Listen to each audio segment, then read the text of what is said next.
നമസ്കാരം, ഞാൻ doctor Vijay Narayanan, Thiruvananthapuram SK ഹോസ്പിറ്റലിലെ കൺസൾട്ടൻറ്റ് ഗ്യാസ്ട്രോഎൻട്രോളജിസ്റ്റാണ്. ഏപ്രിൽ 19 വേൾഡ് ലിവർ ഡേ അഥവാ ലോക കരൾ ദിനമായി ആചരിക്കപ്പെടുന്നു. നമ്മുടെ ശരീരത്തിലെ പ്രധാനപ്പെട്ട അവയവങ്ങളിലൊന്നായ കരളിനെ എങ്ങനെ ആരോഗ്യത്തോടെ സൂക്ഷിക്കാം എന്നതിനെപ്പറ്റി ബോധവാന്മാരാകാനും അതുപോലെ തന്നെ കരളിനെ ബാധിക്കുന്ന അസുഖങ്ങളെപ്പറ്റി കൂടുതൽ അറിയുവാനുമാണ് ഇങ്ങനൊരു ദിവസം ആചരിക്കുന്നത്. അപ്പോൾ ഇന്ന് ലോക കരൾ ദിനത്തോടനുബന്ധിച്ച് നിങ്ങളോട് ഞാൻ കരളിനെ ബാധിക്കുന്ന ഗുരുതരമായ അസുഖമായിട്ടുള്ള ലിവർ സിറോസിസിനെ പറ്റിയാണ് സംസാരിക്കാൻ പോകുന്നത്. അപ്പോൾ ആദ്യം തന്നെ എന്താണ് ഈ ലിവർ സിറോസിസ് എന്നതിനെപ്പറ്റി നമുക്കൊന്ന് നോക്കാം. നമ്മുടെ ശരീരത്തിലെ മറ്റ് അവയവങ്ങൾക്കൊന്നും ഇല്ലാത്തതായിട്ടുള്ള ഒരു പ്രത്യേകതരം കഴിവ് നമ്മുടെ കരളിനുണ്ട്. ഇതിനെ നമ്മൾ റീജനറേറ്റീവ് കപ്പാസിറ്റി അഥവാ പുനർജീവിക്കാനുള്ള കഴിവ് എന്നൊക്കെ പറയാം. അതെന്താണെന്ന് വെച്ചാൽ നമ്മുടെ കരളിൻ്റെ കോശങ്ങൾക്ക് ഒരു ക്ഷതം സംഭവിച്ചാലും അതൊരു ഇഞ്ചറി സംഭവിച്ചാലും അല്ലെങ്കിൽ ഒരു സർജറിയുടെ ഭാഗമായിട്ടോ മറ്റോ കരളിൻ്റെ ഒരു ഭാഗം തന്നെ എടുത്ത് മാറ്റിയാൽ പോലും കരളിൻ്റെ കോശങ്ങൾ ക്രമേണ വീണ്ടും ഉണ്ടായി കരൾ പഴയ രൂപത്തിലേക്ക് തിരിച്ചെത്തുന്നു.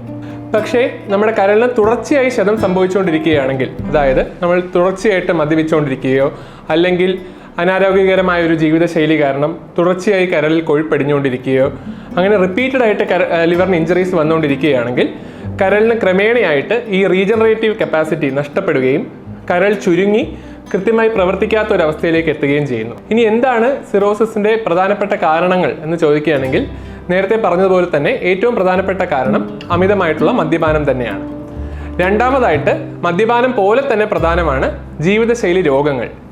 അതായത് അനിയന്ത്രിതമായ പ്രമേഹം, അമിതവണ്ണം, രക്തസമ്മർദ്ദം, ഉയർന്ന കൊളസ്ട്രോൾ, ഇവയെല്ലാം കൂടി നമ്മൾ മെറ്റബോളിക് സിൻഡ്രോം എന്നാണ് പറയുന്നത്. ഇനി ലിവർ സിറോസിസിൻ്റെ ലക്ഷണങ്ങൾ എന്തൊക്കെയാണ് എന്ന് ചോദിക്കുകയാണെങ്കിൽ, ആരംഭഘട്ടത്തിൽ സിറോസിസിന് പ്രത്യേകിച്ച് യാതൊരുവിധ രോഗലക്ഷണങ്ങളും ഉണ്ടാകില്ല എന്നുള്ളതാണ് വാസ്തവം. ചുരുക്കം ചില ആളുകളിൽ മാത്രം അകാരണമായിട്ടുള്ളൊരു ക്ഷീണമായിട്ടോ അല്ലെങ്കിൽ ഒരു വിശപ്പില്ലായ്മയായിട്ടോ കാലിൽ ചെറിയ നീരായിട്ടോ അല്ലെങ്കിൽ വയറിൻ്റെ വലത്തെ ഭാഗത്ത് ചെറിയൊരു വേദനയായിട്ടോ ഒക്കെ അനുഭവപ്പെടാം. അതുകൊണ്ട് തന്നെ ഈ ആരംഭഘട്ടത്തിൽ സിറോസിസ് ഡയഗ്നോസ് ചെയ്യുക കുറച്ച് വിഷമമാണ്. ബ്ലഡ് ടെസ്റ്റുകളിൽ ചിലപ്പോൾ ആൽബുമിൻ്റെ അളവ് ചെറുതായിട്ടൊന്ന് കുറയുകയോ അല്ലെങ്കിൽ പ്ലേറ്റ്ലെറ്റ് കൗണ്ട് ചെറുതായിട്ട് കുറഞ്ഞിരിക്കുന്നതായിട്ടൊക്കെ കാണപ്പെടാറുണ്ട്. അൾട്രാസൗണ്ട് സ്കാൻ ചെയ്യുമ്പോഴും നമുക്ക് ലിവർ സിറോസിസ് ഉണ്ടോ എന്നുള്ളതിനെ പറ്റി ചില സൂചനകൾ ലഭിക്കാറുണ്ട്. പക്ഷെ എന്നാലും ഏർലി സിറോസിസ്, അതായത് ആരംഭഘട്ടത്തിലുള്ള സിറോസിസ് അൾട്രാസൗണ്ടിൽ പോലും കണ്ടുപിടിക്കുക ചിലപ്പോൾ ശ്രമകരമാണ്. അപ്പോൾ ഇത്തരത്തിലുള്ള ഘട്ടങ്ങളിൽ നമുക്ക് ഫൈബ്രോ സ്കാൻ എന്ന് പറയുന്ന ഒരു നൂതനമായിട്ടുള്ളൊരു ടെക്നോളജി ഉണ്ട്. അപ്പോൾ ഈ ഫൈബ്രോ സ്കാൻ വെച്ചിട്ട് നമുക്ക് ഏർലി സിറോസിസ് ഡിറ്റക്ട് ചെയ്യാൻ സാധിക്കുന്നതാണ്. ലിവർ സിറോസിസിൻ്റെ അവസാന ഘട്ടത്തിൽ, അതായത് ലിവറിൻ്റെ പ്രവർത്തനം ഏകദേശം 20 മുതൽ 30% താഴെ പോകുന്ന അവസ്ഥയിൽ മാത്രമാണ് സിറോസിസിൻ്റെ രോഗലക്ഷണങ്ങൾ കണ്ടു തുടങ്ങുക.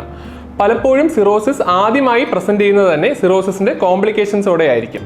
അപ്പം എന്തൊക്കെയാണ് ഈ സിറോസിസിൻ്റെ കോംപ്ലിക്കേഷൻസ് അഥവാ സങ്കീർണതകൾ എന്ന് പറയുകയാണെങ്കിൽ, ഒന്നാമതായി രക്തം ഛർദ്ദിക്കുക, പിന്നെ മലത്തിലൂടെ രക്തം കറുത്ത് കരിക്കട്ട പോലെ പോവുക, പിന്നെ വയറിൽ വെള്ളം കെട്ടി വയർ വീങ്ങി വരുന്ന അസൈറ്റിസ് എന്ന് പറയുന്ന അവസ്ഥ, അതുപോലെ തന്നെ സിറോസിസ് കാരണം തലച്ചോറിനെ ബാധിക്കുന്ന അവസ്ഥ, അതിനെ നമ്മൾ ഹെപ്പാറ്റിക് എൻസെഫലോപ്പതി എന്ന് പറയും. ഇങ്ങനെ പലവിധ കോംപ്ലിക്കേഷൻസും സിറോസിസിനുണ്ട്. കൂടാതെ സിറോസിസിൻ്റെ മറ്റൊരു സങ്കീർണത കരളിനെ ബാധിക്കുന്ന ക്യാൻസർ അഥവാ ഹെപ്പറ്റോസെല്ലുലാർ ക്യാൻസർ ആണ്.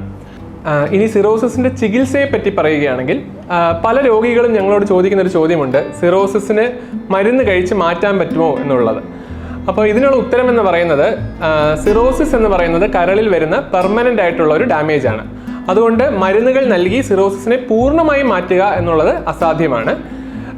സിറോസിസിന് മുമ്പുള്ള ഫാറ്റി ലിവർ എന്ന് പറയുന്ന സ്റ്റേജിൽ നമുക്ക് കരൾ രോഗം കണ്ടുപിടിക്കുകയാണെങ്കിൽ നമുക്ക് കൃത്യമായ ജീവിതശൈലി മാറ്റങ്ങളിലൂടെയും മരുന്നുകളിലൂടെയും ലിവർ തിരിച്ച് നോർമൽ ആക്കാവുന്നതാണ്. പക്ഷേ സിറോസിസ് ആയിക്കഴിഞ്ഞാൽ അത് പൂർണ്ണമായും മാറ്റുക എന്നുള്ളത് അസാധ്യമാണ്. എന്നാലും സിറോസിസിൻ്റെ കാരണം എന്താണെന്ന് കൃത്യമായി കണ്ടുപിടിച്ച്, അതായത് ഇപ്പം മദ്യപാനം കാരണമുള്ള സിറോസിസ് ആണെങ്കിൽ മദ്യപാനം കംപ്ലീറ്റ് ആയിട്ട് ഒഴിവാക്കി അതിനുള്ള മരുന്നുകൾ കഴിക്കുക. അതേപോലെ ജീവിതശൈലി രോഗങ്ങൾ കാരണമുള്ള സിറോസിസ് ആണെങ്കിൽ കൃത്യമായി പ്രമേഹത്തിനും രക്തസമ്മർദ്ദത്തിനും കൊളസ്ട്രോളിനൊക്കെയുള്ള മരുന്നുകളും കഴിച്ച് നമ്മുടെ ശരീരഭാരവും കുറയ്ക്കുക. അതുപോലെ വൈറസുകൾ കാരണം ഹെപ്പറ്റൈറ്റിസ് ബി, ഹെപ്പറ്റൈറ്റിസ് സി വൈറസുകൾ കാരണമുള്ള ഹെപ്പറ്റൈറ്റിസ് ആണെങ്കിൽ അതിന് വളരെ എഫക്റ്റീവ് ആയിട്ടുള്ള മരുന്നുകൾ ലഭ്യമാണ്, അതിനുള്ള മരുന്നുകൾ നൽകുക.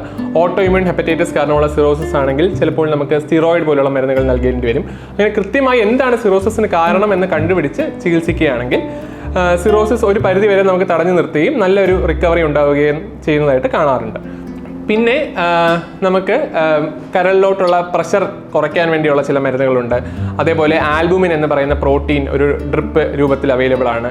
അങ്ങനെ പലതരം മരുന്നുകൾ കൊടുത്ത് നമുക്ക് സിറോസിസിൻ്റെ പ്രോഗ്രഷൻ തടയാവുന്നതാണ്. എന്നാൽ മരുന്നിനോട് പ്രതികരിക്കാത്ത ചില കണ്ടീഷനുകളിൽ, അതായത് വയറിൽ നിന്ന് സ്ഥിരമായി വെള്ളം കുത്തിയെടുക്കേണ്ടി വരുന്ന അവസ്ഥ, അല്ലെങ്കിൽ മരുന്നുകൾ കഴിച്ചിട്ടും സ്ഥിരമായി രക്തം ഛർദ്ദിക്കുക, സ്ഥിരമായി തലച്ചോറിനെ ബാധിച്ച് ഹെപ്പാറ്റിക് എൻസെഫലോപ്പതി വരിക, അങ്ങനെ മരുന്നുകളോട് പ്രതികരിക്കാത്ത സിറോസിസിൻ്റെ കോംപ്ലിക്കേഷൻസ് ഉള്ള അവസ്ഥയിൽ സിറോസിസിന് ഒരു പെർമനൻറ്റ് സൊല്യൂഷൻ എന്ന് പറയുന്നത് കരൾ മാറ്റിവെക്കൽ ശസ്ത്രക്രിയ അഥവാ ലിവർ ട്രാൻസ്പ്ലാന്റേഷൻ ആണ്. അപ്പോൾ ഈ ലിവർ ട്രാൻസ്പ്ലാന്റേഷൻ സർജറിയിൽ നമ്മൾ ഈ പ്രവർത്തിക്കാത്ത കരൾ എടുത്ത് മാറ്റിയിട്ട് അതിന് പകരമായി ഒരു ഡോണറിൽ നിന്നും ഒരു ഹെൽത്തി ആയിട്ടൊരു ലിവറിൻ്റെ ഭാഗം അവിടെ ഘടിപ്പിക്കുന്നു. അപ്പോൾ ഈ ഹെൽത്തി ആയിട്ടുള്ള ലിവറിൻ്റെ ഭാഗം കൃത്യമായി പ്രവർത്തിക്കുകയും ഒരു 1-2 മാസത്തിനകം അത് വളർന്ന് പൂർണ്ണ രൂപത്തിലെത്തുകയും ചെയ്യുന്നു. അപ്പോൾ ഈ കരൾ ദിനത്തിൽ എനിക്ക് നിങ്ങളെ എല്ലാവരെയും ഓർമ്മിപ്പിക്കാനുള്ള കാര്യം എന്തെന്ന് വെച്ചാൽ, നമ്മുടെ പ്രധാനപ്പെട്ട അവയവമായ കരളിനെ കൃത്യമായ ജീവിതശൈലി മാറ്റങ്ങളിലൂടെ ആരോഗ്യമായും രോഗവിമുക്തമായും നിലനിർത്താനുള്ള എല്ലാ ശ്രമങ്ങളും നടത്തുക എന്നുള്ളതാണ്. Thank you.